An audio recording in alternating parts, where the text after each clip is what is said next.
When a wealthy widow gets committed to a sanatorium for her free spending ways, she finds the residents in her new home might be more kinder and loving than her greedy family. The Curious Savage opened last weekend at the West Coast Players in Clearwater. And here to talk about it are director Rick Bronson and actress Donna Donnelly, who plays the role of Ethel Savage. Welcome.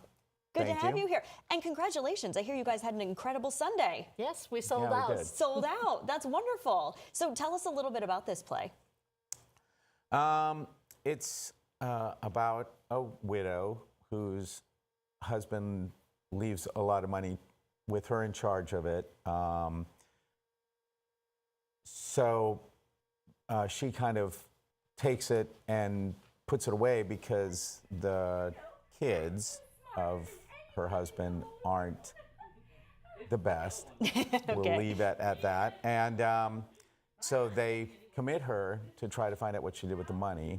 And so while she's in the sanatorium, she meets some of the residents there.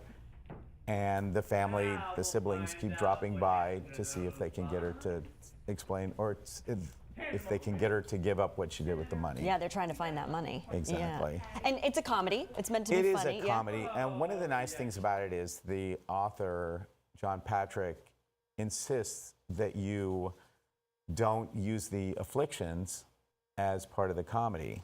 So, which is nice. Yeah. So, and there's plenty of comedy in there without that happening anyway. Yeah. And so, Donna, you play Ethel. I do.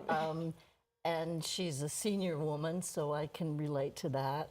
Left with a lot of money that she chooses to give away.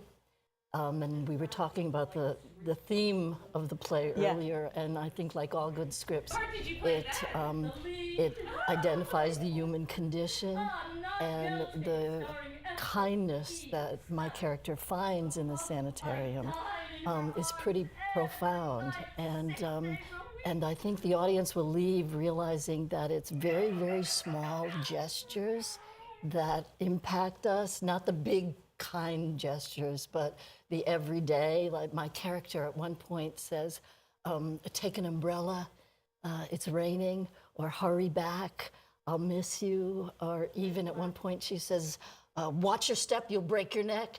And those very small words are just evidence of such kindness that we can do in our daily life, and we often never do because we're so involved with our day-to-day struggles. And all those little things add up. And the little things add up. Yeah. You know? So it premiered in 1950, this play, but you really think that this could have been something that could take place now. Why is that?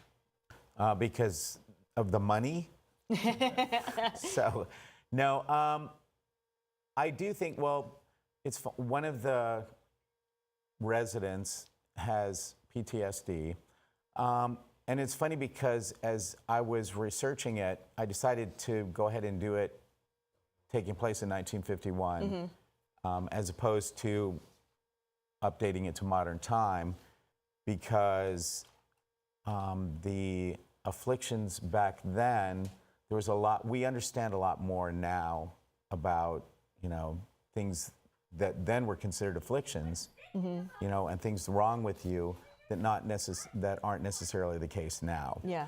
However, the group, the residents, really kind of are a little family. They're really nice, and they watch out for each other, and they take care of each other, and the balance that I've found that sort of just happened, and sometimes it happens in a play and sometimes it doesn't happen in a play, is that all the actors actually did form a group. Yeah, which is wonderful. A very tight group. All right, so you're going to want to go check out this play. If you want to get more information, be sure to visit the website, wcptheater.com. Thank you both for being here. Thank you. Thank you.